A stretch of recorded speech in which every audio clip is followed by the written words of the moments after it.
Les débatteurs aujourd'hui dans le grand débrief, Alain Staron. Bonjour Alain. Bonjour Delphine. De la start-up Artifil, spécialiste en sécurité qui intègre de l'intelligence artificielle. Absolument, on disrupte avec l'IA. Voilà, bon comme tout le monde j'ai envie de dire Alain. Rien ne vous succède, on est juste les premiers et les seuls à date dans notre secteur. Dans le secteur de la sécurité. Bon. Éric Le Bourlou également en plateau pour ce débrief. Éric, donc un confrère, journaliste dans la tech, conseiller éditorial aussi. Bonjour Éric, bienvenue. Bonjour. On va commencer avec la keynote Apple, puisque vous l'avez suivi de près. On en attendait évidemment beaucoup de choses du côté de l'IA. Évidemment, il n'y a pas eu que ça. On peut peut-être commencer par ce qui s'est passé du côté de la réalité virtuelle, parce que c'est toujours assez spectaculaire quand on voit les démonstrations autour du casque Apple Vision Pro. Oui. Non, pas bluffé, Eric. Non. Non, mais moi, le Vision Pro, je suis pas. D'ailleurs, apparemment, ils ne vendent pas très bien. Mais par contre, ils en ont profité pour annoncer ça. Attends, c'est le début. Oui, un produit Apple qui se vend aussi peu. Alors, c'est peut-être parce qu'il est extrêmement cher. Pour les pros. Non, c'est pas vraiment un appareil pour les pros, en vrai. Il s'appelle quand même les usages. Non, mais c'est comme l'iPhone 15 Pro, c'est pas vraiment un iPhone pour les pros. C'est plutôt un iPhone plus cher. Donc là, c'est vraiment. Là, les montants sont quand même nettement supérieurs. Ah oui, bien sûr. Mais en fait, les usages ne sont absolument pas pros. Le principal usage que vous allez voir, moi, je connais des gens qui l'ont essayé assez longtemps.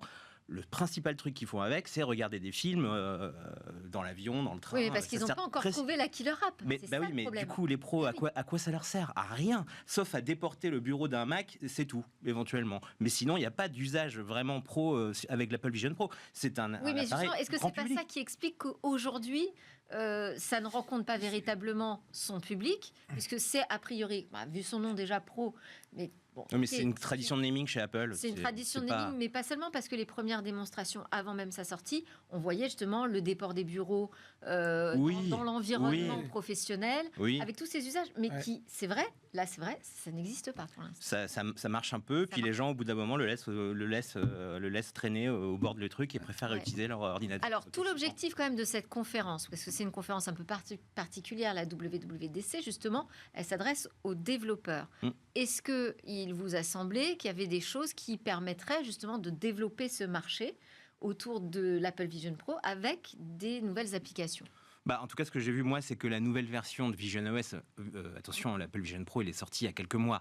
On ne peut pas demander à Apple non plus d'aller avec une nouvelle version de Vision OS qui révolutionne complètement déjà ce qu'ils font. C'est vraiment des améliorations mineures qui ont été proposées par Apple pour Vision OS 2, on va dire. Oui, ouais. Mais donc, pour l'instant, je ne vois pas beaucoup d'évolution en Vision Pro. Ouais. Mais moi, je pense que la vraie évolution que Apple devrait mener sur Vision Pro, c'est faire un appareil pas pro, effectivement, Apple Vision, peut-être tout simplement, qui soit beaucoup moins cher pour essayer de développer les usages et que les gens l'achètent vraiment. Parce que pour l'instant, c'est vrai qu'à 3 000 €, même si c'est Apple, même si c'est une merveille technologique, vraiment, c'est très très bien fait, ce n'est pas suffisamment utile pour dépenser cette somme. Et ce n'est pas cette WWDC qui va échanger quelque chose, en fait.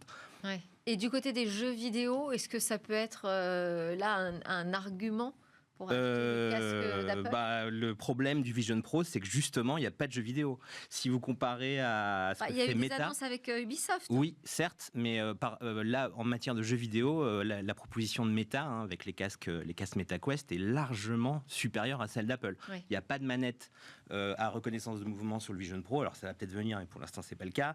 C'est un casque plutôt de consultation, tandis que le casque de Meta, lui, permet vraiment de jouer de façon immersive. C'est pas vraiment le cas du casque d'Apple. Donc en matière de jeu, ils sont encore très très loin de ce que propose Meta. Alain, comment est-ce que vous interprétez cette... j'ai un avis un peu différent. Ce début, on va dire, timide. Oui. Je crois très fortement à l'idée. L'idée qui est de dire, dans un monde où on travaille de plus en plus séparés, on n'a pas encore cassé la glace pour se rapprocher en étant à distance. Moi, j'avais été épaté il y a très très longtemps maintenant par les premiers écrans de téléconférence, échelle 1, 8K. J'ai failli donner à boire au mec qui était en face de moi, sauf qu'il était à Boston, j'étais à Paris. Et là, ça change tout. C'est-à-dire qu'on commence à percevoir des trucs, on ne se perçoit pas autrement. Et à mon avis, il y a une vraie révolution à attendre de là. Le Vision Pro va dans cette direction. Après, j'ai vraiment un point d'interrogation autour de est-ce que l'expérience utilisateur de porter un truc sur la tête n'est pas rédhibitoire. même si ils reconstruisent le vrai visage à travers le casque pour qu'en face, on a l'impression qu'on voit les gens sans leur casque. C'est-à-dire ne pas totalement se couper du monde réel autour de nous et des gens qui nous entourent. Mais le vrai sujet, qui est être capable de se rapprocher d'autres personnes dans la communication humaine interactive, alors qu'on est séparés par des milliers de kilomètres, ça reste à faire et c'est pro. Pour le coup, c'est pro, mais justement, c'est pas grand public. Et en fait, en fait, les gens, il y a eu le Covid. Alors, à l'époque du Covid, on était tous confinés chez nous. Ça aurait pu être vachement bien. On a l'impression que c'est aussi, il y a des usages qui ont été pensés pour cette période-là, alors qu'aujourd'hui, les gens ont plutôt envie de se rassembler au maximum. Moi, j'ai pas du tout envie d'aller voir un concert avec mon Vision Pro et regarder. Alors, c'est vraiment pas les usages qui m'intéressent. Et en fait, concrètement, passer une hype qu'il y a eu au début du lancement. Après, je suis d'accord avec vous. C'est vrai que dans le futur, quand la technologie sera miniaturisée, quand ce sera beaucoup plus facile à porter, parce que là c'est lourd, hein, vous portez ça, vous avez chaud, faire du sport, parce que c'est aussi un des usages, faire du sport avec ça, Meta essaye aussi, c'est compliqué, donc et encore une fois, et pourtant c'est déjà une merveille de technologie, vraiment, c'est très très bien fait, mais c'est trop lourd, il y a très peu d'autonomie, il y a une batterie déportée, c'est compliqué, donc il faudra vraiment miniaturiser cela pour qu'on puisse à pouvoir le porter comme ça, limite comme des lunettes qu'on porte ou qu'on enlève très facilement. Pour l'instant, on en est très très loin. Mais effectivement, une fois que tout ça sera résolu, si c'est résolu un jour, on peut imaginer une interaction beaucoup plus naturelle en fait. Quand ce sera plus léger, on aura peut-être moins cette impression d'enfermement parce que qui a envie d'une société où on porte comme ça ces casques qui nous enferment dans d'autant plus que leur logique, hyper resserré. D'autant plus que leur logique, c'est pas réalité virtuelle, c'est bien été augmenté. Vision Pro, c'est bien, il va bien mélanger le vrai monde et ce qui vient du casque. Donc, le casque, tu as raison. Aujourd'hui, le casque est beaucoup trop une barrière. Alors, on passe à Apple Intelligence. Bon, moi, j'ai trouvé ça incroyable, en fait, qu'ils s'approprient ces initiales de AI. Jusqu'ici, ça voulait dire intelligence artificielle. Maintenant, ça veut dire Apple Intelligence. Il s'appelle pas Frigidaire. Hein. La puissance marketing. C'est pas gagné encore. Oui, c'est vrai qu'ils sont toujours refusés à utiliser le terme intelligence artificielle. Il faut dire qu'ils n'étaient pas franchement en avance sur les sujets d'intelligence artificielle générative. Donc en gros, c'est aussi une pirouette pour dire nous, on a notre propre vision des choses et on va la packager de notre manière et vous montrer ce qu'on sait faire, même si on n'est pas les premiers. Enfin, parmi les GAFA, il y a évidemment Microsoft qui a pris les devants, ainsi que Google il y a déjà bien longtemps. Donc ils arrivent avec une autre proposition qui est mise d'ailleurs bien longtemps à arriver dans la keynote. À un moment, plus personne n'y croyait. On se demandait même si finalement ils n'allaient pas faire l'impasse. J'exagère parce que ça semblait impossible. Mais... non, finalement ils ont gardé ça pour la fin, un peu comme un One More Thing, parce que surtout ça concernait tous leurs produits. C'est vraiment un ensemble, c'est pas juste un service comme ça dans un coin, c'est un ensemble de services qui vont arriver aussi bien sur iOS que sur macOS, sur la montre, enfin bon, sur tous leurs produits. Ils vont les garnir d'intelligence artificielle, donc ils appellent Apple Intelligence. Après, dans ce qu'on a vu, c'est beaucoup d'usages qu'on connaît déjà. Ils ne révolutionnent pas, évidemment, ce qu'on a déjà vu à droite et à gauche. Mais là où on doit dire qu'ils sont très forts, c'est qu'ils arrivent à bien packager ça, puisqu'ils ont... Leur force, c'est d'avoir à la fois la gestion du matériel, du logiciel, des services. Donc, ils ont une offre packagée et ils rajoutent à cette offre déjà très packagée une nouvelle couche qui est du coup très très bien intégrée à leurs OS, donc que ce soit iOS ou macOS, parce que c'est ça principalement qu'on a vu par différents moyens. Donc évidemment, il y a la génération de texte, il y a la génération d'images, il y a Siri qui va devenir beaucoup plus intelligent, parce qu'aujourd'hui il est un peu bête, il faut bien dire ce qui est, notamment... Alors il va devenir plus intelligent en ayant recours à l'occasion et sur accord de son propriétaire, de l'utilisateur de l'iPhone, à ChatGPT. Ça, c'est quand même une surprise. Alors, pas que. Effectivement, il y aura ChatGPT aussi qui sera... Mais il a déjà une meilleure compréhension parce qu'il y aura un modèle qui va tourner sur le téléphone. Il y aura déjà une meilleure compréhension du langage naturel. Ce qui aujourd'hui, Siri, si vous lui faites pas des phrases bien précises qu'il comprend bien, il va répondre à côté. Avec le nouveau Siri, il y aura quand même une compréhension vraiment globale d'une phrase qui peut avoir des hésitations ou un changement brutal dans la phrase. Il va comprendre en fait beaucoup mieux le langage. Donc ça, c'est quand même une différence. Et ça tient pas de ça. C'est son progrès. C'est son progrès propre à Apple. Oui. Mais effectivement, pour des requêtes plus complexes, Apple a noué un accord avec OpenIA pour effectivement utiliser ChatGPT quand en fait Siri estime. Comment est-ce que vous l'interprétez ça ? Est-ce que c'est un signe d'ouverture de la part d'Apple, voilà, qui dit finalement moi je veux travailler avec tout l'écosystème d'intelligence artificielle, ou est-ce que vous vous dites ça peut être un aveu de faiblesse aussi, parce que finalement ça veut dire que mon propre modèle de langage n'est pas suffisant pour répondre à toutes les attentes des utilisateurs, donc il faut que j'aille chercher à l'extérieur. Comment est-ce que vous l'avez interprété cette annonce, Alain ? Il y a une troisième option, business. Aujourd'hui, si Chrome, le moteur de recherche, est sur Apple, ça coûte beaucoup d'argent à Google. Et ça rapporte beaucoup d'argent à Apple. Apple qui, au fond, n'est quoi ? Enfin, n'est quoi ? Il y a plein de choses. Mais c'est aussi un gérant d'un parc de plus d'1 milliard d'iPhone actifs. Waouh !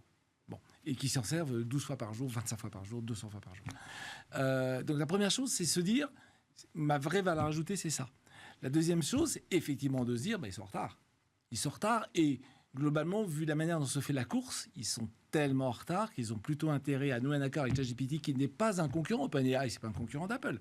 Microsoft n'est pas un concurrent, ils ont arrêté le téléphone. Donc tout va bien. Ils peuvent très bien faire un accord en disant je pousse ChatGPT et en fait ça va aider ChatGPT, puisqu'évidemment, plus il y a de requêtes, plus ça marche bien, plus c'est un winner takes all. Donc le deuxième sujet, c'est effectivement j'ai peut-être une faiblesse, mais grâce à mon milliard d'utilisateurs, je vais aider ChatGPT. Donc c'est un win-win deal. Et globalement, j'offre à tous mes clients utilisateurs la meilleure expérience d'IA. Après, il s'appelle Apple Intelligence. Non, oui, c'est ça, Apple Intelligence. Ça veut bien dire que c'est un ensemble d'intelligences multiples, de plein de choses. Voilà. Donc, il n'y a pas de S à un business, deux, pardon. Il n'y a pas de S à intelligence. Oui, c'est en anglais, il n'y en a jamais, mais c'est bien ce que ça veut dire. Non, mais donc, je dirais business, 2, aveu de faiblesse, et l'ouverture, c'est inhérent. Il y a un App Store avec l'ouverture bien comprise, on laisse 30% à chaque fois. C'est une ouverture.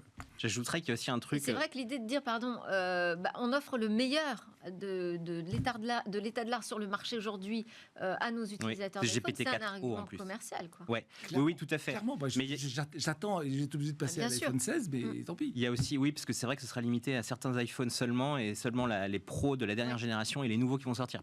Il y a beaucoup d'iPhones qui vont être. Ça va coûter cher, Alain. Mais moi, je voulais juste ajouter un truc à propos de ça, c'est que Apple, c'est aussi une entreprise qui a une certaine vision des choses concernant la confidentialité des données, la vie privée des utilisateurs, etc. Et faire appel à ChatGPT, ça lui permet quand même d'arriver à profiter d'un modèle de langage qui a été entraîné sur des données qu'Apple ne pourrait jamais avoir en propre. Donc en gros, c'est aussi dire nous on est un peu vos données sont dans un temple chez nous. Par contre, on va profiter de ce qu'a fait OpenAI, qui a quand même alors non seulement entraîné ces modèles sur des quantités phénoménales de données, et parfois des données qui étaient complètes, c'était illégal. Je veux dire, ils ont fait des choses qui étaient absolument. Je ne vais pas détailler ça ici, mais donc en gros, c'est aussi, on vous propose le meilleur. C'est aussi une façon de ne pas se mettre les mains un petit peu dans pas se salir, pas se salir les mains. Voilà. Et là où c'est qui tout double, c'est soit ils arrivent à démontrer, à rassurer les utilisateurs sur le fait que ce qui est dans un iPhone reste dans un iPhone, c'est quand même leur claim depuis des années, et auquel cas ils ont rendu ChatGPT safe. Soit ils arrivent à faire ça et ils ont tout gagné. Parce qu'ils seront même meilleurs que ChatGPT, puisque la proposition de valeur sera bien meilleure. Soit ils n'y arrivent pas, et ce sera peut-être un non-problème, parce que de toute façon, voilà, il y aura ChatGPT. L'utiliseront ceux qui sont inquiétés par leurs données qui sortent. Mais ils ont la possibilité de faire coup double en disant, vous connaissez ChatGPT ? Nous, c'est ChatGPT, juste pour vous. Alors justement, ils demandent l'autorisation pour aller l'utiliser. Donc ça veut dire, attention là, on sort de mon écosystème. Par contre, l'IP sera anonymisé, et donc, ils défendent quand même une certaine... ils jouent bien le jeu, là, pour l'instant. Même dans leur relation avec ChatGPT. Ouais. Et pourtant, Elon Musk a immédiatement réagi en disant, alors moi, si c'est ça, j'interdis l'utilisation des iPhones au sein de mon entreprise. Mais non, mais Elon Musk... Pour des raisons de sécurité. Mais non, parce qu'il s'est fait pour des raisons d'égo, il s'est fait jeter de OpenAI, le pauvre, il arrête toujours pas à s'en remettre, mais il fait tellement d'autres choses. Ouais, c'est ça. Et puis aussi, il faut dire qu'il est en concurrence pour le coup, parce qu'il a son propre... XAI. Il a XAI. Mais est-ce que l'argument, avant qu'on matraque Elon Musk, avant on portait au nu, quand même, est-ce que la question de la cybersécurité et de la sécurité des données se pose pas quand on intègre ChatGPT dans un iPhone? Mais bien sûr. Quand même. Mais bien sûr, d'où ce qu'on vient de se dire. C'est-à-dire que la sécurité n'est pas garantie, mais en tout cas, on est prévenu que ça peut être aussi sécure qu'avant. Après, je pense qu'Apple est juste au tout début de ce qu'il peut faire. On a Oui, bien sûr. Et puis, en fait, ChatGPT, c'est la dernière brique d'un système qui est en gros en 3 volets. Hein. C'est d'abord un fonctionnement de l'IA en local sans connexion Internet, donc qui marcherait en mode avion. En second lieu, des envois dans le cloud, sur un cloud d'Apple, qui est, alors ça on n'a pas vu les preuves évidemment, mais qui serait une sorte de black box où, Apple même est incapable de savoir ce qu'on fait sur le cloud. Et puis en troisième lieu, cette histoire de ChatGPT qui est là pour évidemment des besoins, et notamment je crois tout ce qui est génération de texte important, etc., qui vient en plus de ce que propose Apple déjà. Parce qu'il faut bien voir par contre, c'est qu'il suffit de voir leur outil de génération d'images sur iOS, on est très très très loin de ce qu'on peut faire avec Midjourney par exemple. Ça reste des petites images sympathiques, c'est format cartoon, c'est vraiment pas des outils qui vont être très très puissants en matière de génération, parce que forcément c'est des plus petits modèles, ça tourne en local, mais ça n'aura pas les performances évidemment de ChatGPT. Ouais, mais je trouve ça très malin. La performance, ça se paye avec un peu de données personnelles ou pas, et eux, leur job va être de sécuriser en utilisant... Alors, est-ce qu'on saura vraiment quand est-ce que justement on est en local et quand est-ce que ça part dans le cloud d'Apple? Je crois que on le sait pour ChatGPT, mais est-ce qu'on sera alerté sur le moment où finalement notre requête nécessite justement C'est une bonne d'envoyer question, les données ça. dans le Je cloud? suis pas sûr que ça a été vraiment très clair durant la conférence. Je ne sais pas. De mon côté, je ne sais pas. Autre chose qui m'a intéressée dans cette conf Apple, c'était le tap to cash. Donc c'est un moyen en fait de s'échanger de l'argent.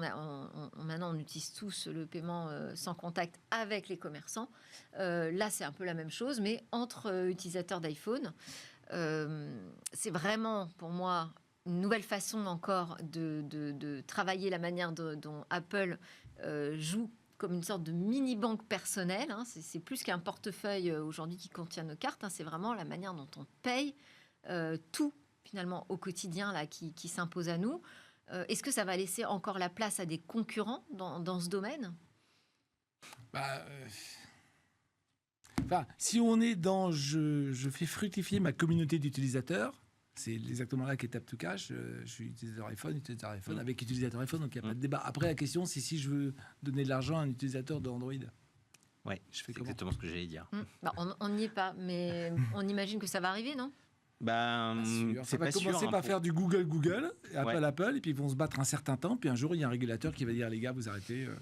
Là c'est marrant d'ailleurs, moi ça me fait penser à ce qu'ils ont annoncé. Alors pour aussi là. C'est pas annoncé en France, hein, pardon, je précise. D'accord. Hein, ouais. Mais ça me fait penser à ça, à ce qu'ils ont fait avec iMessage pendant longtemps. Hein, iMessage qui est les fameux messages bleus entre utilisateurs d'iPhone avec les messages verts quand ils viennent d'Android.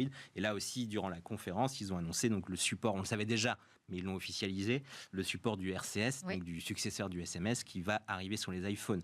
Donc là, il y a aussi une histoire de régulation là-dedans. Enfin, ils ont tellement, rechigné à le faire pendant des années, parce qu'évidemment, c'est une proposition qui est très intéressante pour eux, puisque ça démarque les utilisateurs d'iPhone. Mais le RCS donc va débarquer bel et bien sur les téléphones Apple. Dès iOS 18, dès la prochaine version. J'ai envie de dire, il était temps. Ouais.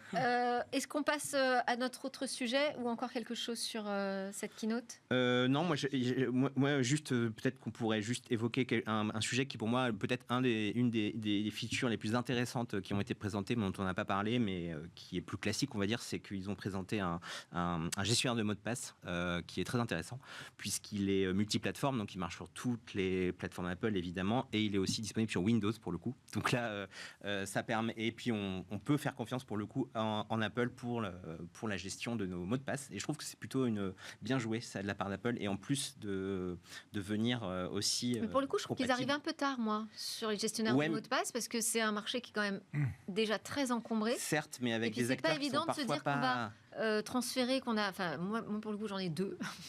Me dire bon, je veux encore un 3e.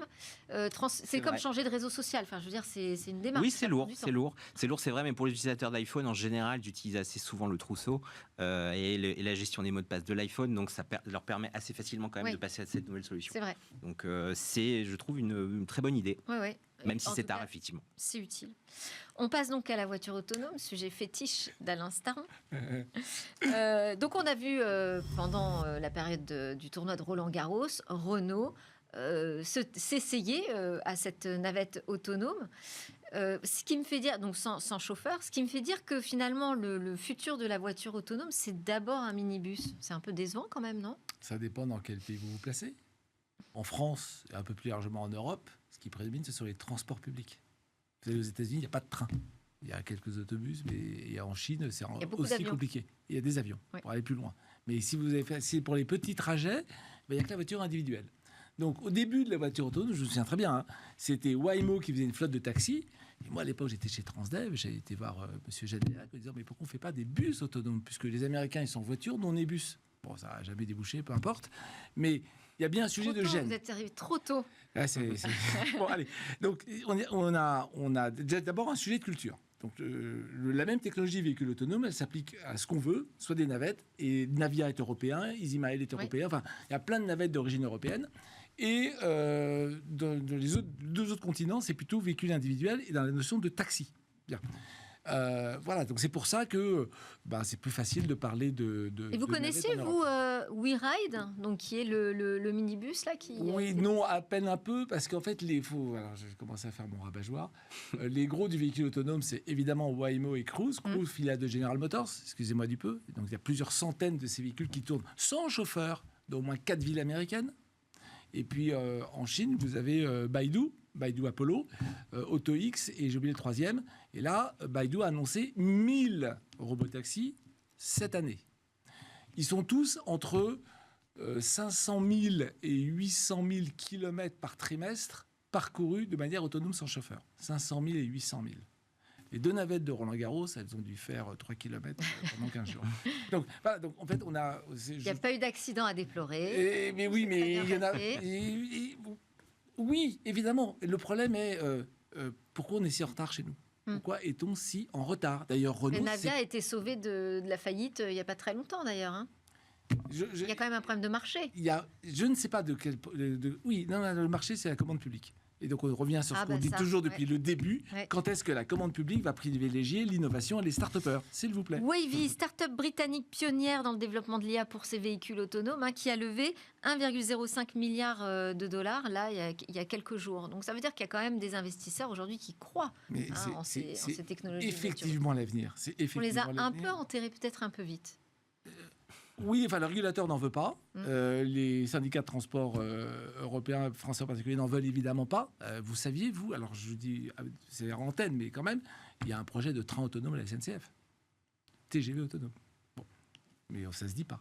La conférence est cachée quand il le présente. Donc, il y a un vrai sujet d'adéquation des corps représentatifs, pas du grand public. Après, il y a plein de gens qui disent, a priori, qu'ils ne veulent pas monter dans une voiture sans chauffeur. Il faut écouter les interviews des utilisateurs de Phoenix, qui disent je m'assois, j'ai pas à m'embêter à tenir la conversation avec quelqu'un que je connais pas. Ça va pas très vite. Bravo pour la déshumanisation. Ça va pas très vite. Donc je n'ai pas peur. Et le job is done. En 2 temps, 3 mouvements, c'est fait, c'est adopté. Ouais. Donc, on a quand même un vrai problème. Ouais, mais on a quand même été tellement déçus par les promesses. Enfin, je sais pas, quand on va à Las Vegas et qu'on voit ce qu'a mis en place Elon Musk, on se dit, vraiment... Le problème d'Elon Musk, du tunnel. Ah oui, non, Elon Musk, le problème, c'est qu'il fait trop de promesses. Il faut quand même avoir un chauffeur dans la voiture. Il y a une fille enfin, je connais pas vraiment cette technologie avec précision, mais en l'occurrence, pour les taxis de Waymo à San Francisco, il y a quand même quelqu'un... toujours.